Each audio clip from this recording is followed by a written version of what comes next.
Writers' Voices 26. Listen to columns and stories of your favorite writers. Our today's column is Pakistan and Saudi Arabia's Strategic Stability in 2026 by famous columnist and writer Naseem Zahra. The strategic temperature across West Asia and its extended neighborhood remains high, with several pivotal states recalibrating their long-term security and economic partnerships in anticipation of a more contested regional order.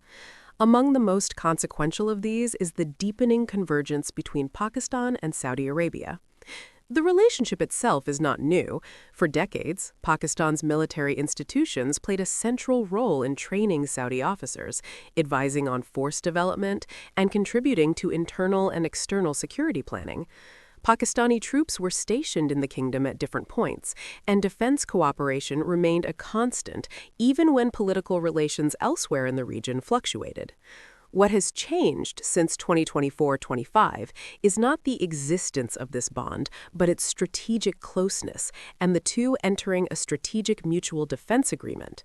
Also, the scale and frequency of high-level defense dialogue, joint exercises, intelligence coordination, and political consultation increased markedly during 2025, pointing toward a more structured security partnership in the making. 1.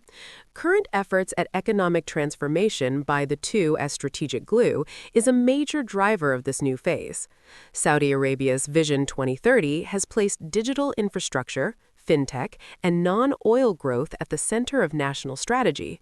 Riyadh has invested heavily in cloud computing, digital identity systems, artificial intelligence, and financial technology, while its central bank has participated in cross-border digital currency experiments such as Project Aber with the UAE. Pakistan, though operating at a different scale, is moving in a similar direction. The State Bank of Pakistan has announced regulatory preparations for digital asset frameworks and pilot projects for central bank digital currency, while Pakistan's IT exports crossed roughly USD 2.6 billion in FY 2023, reflecting the rapid expansion of its software and services sector. By 2026, both governments are expected to explore practical mechanisms for digital trade facilitation, including faster settlement systems for bilateral commerce, technology collaboration between financial regulators, and partnerships linking Pakistani software firms with Saudi digital services platforms. Second, an equally important convergence lies in mining and rare earth development. Pakistan entered the global mining spotlight with the Pakistan Minerals Investment Forum in 2023, highlighting copper and gold reserves at Reko Diq and Sindak, along with emerging surveys of lithium and rare earth deposits in parts of Balochistan and Gilgit-Baltistan. Saudi Arabia, meanwhile, has positioned itself as a global convener of mining policy through its annual Future Minerals Forum in Riyadh, which now attracts delegations from more than 150 countries. Saudi estimates place its untapped mineral wealth at over $1.3 trillion, spanning phosphates, bauxite, copper, zinc, and rare earth elements essential for electric vehicles and advanced defense technologies. 3. Another commonality is that both states face the same strategic reality. China dominates rare earth processing and refining, while the United States and its partners are urgently seeking alternative supply chains. Islamabad and Riyadh have therefore adopted parallel approaches, working with Chinese firms where technology and speed matter, while simultaneously seeking Western investment for diversification and market access. This dual engagement has been publicly acknowledged by Saudi ministers and Pakistani officials alike. Mineral diplomacy is perhaps becoming for both countries what energy diplomacy was in the 20th century, a foundation of long-term geopolitical leverage. The fourth convergence is that stability has surfaced as a shared political doctrine. Beyond economics, Pakistan and Saudi Arabia increasingly articulate similar regional principles.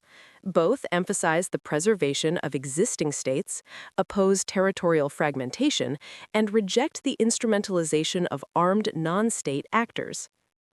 Saudi Foreign Minister Prince Faisal bin Farhan said at the Future Minerals Forum that regional stability, not external engineering of political systems, must be the priority when asked about Iran's internal politics. On Palestine, too, convergence is evident. Both Islamabad and Riyadh support eventual regional normalization in principle, but only if prefaced by the creation of a functioning and viable Palestinian state with East Jerusalem as its capital. The fifth commonality is that both seek strategic autonomy, even with deep ties with allies. Perhaps the most distinctive feature of this convergence is its shared refusal to be absorbed into rigid country-partisan engagement politics. Saudi Arabia maintains deep security ties with Washington while expanding energy, technology, and infrastructure cooperation with China. Pakistan follows a similar logic, looking for enhanced economic ties with the U.S., even as China remains its iron brother with multifaceted exemplary relationship architecture. Interestingly, when asked by international media whether Riyadh would choose between Beijing and Washington in rare earth development, Saudi officials replied that cooperation with one does not come at the expense of the other, very similar to Pakistan's long-standing position.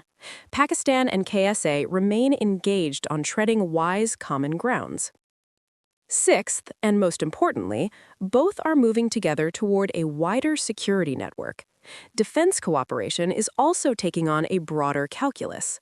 Pakistan, Saudi Arabia, and Turkey already coordinate on training, counterterrorism intelligence, defense production components, and emerging aerospace technologies. Although some commentators describe this as a prospective Muslim NATO, the three governments have not projected it as such.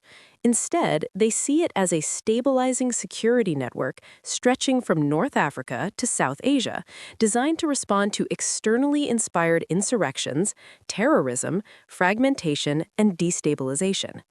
As the Middle East and South Asia confront overlapping crises, from Gaza and the Red Sea to Yemen, Afghanistan, and the India-Pakistan frontier, this network is increasingly viewed by regional policymakers as a necessity. By 2026, therefore, Pakistan-Saudi relations are evolving into a layered strategic partnership encompassing digital infrastructure, resource security, regional stabilization, great power balancing, and institutionalized defense cooperation.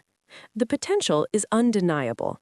In an era of fractured alliances and volatile power shifts, the convergence between Islamabad and Riyadh represents an effort to construct strategic continuity and stability in a region defined by disruption from global sources.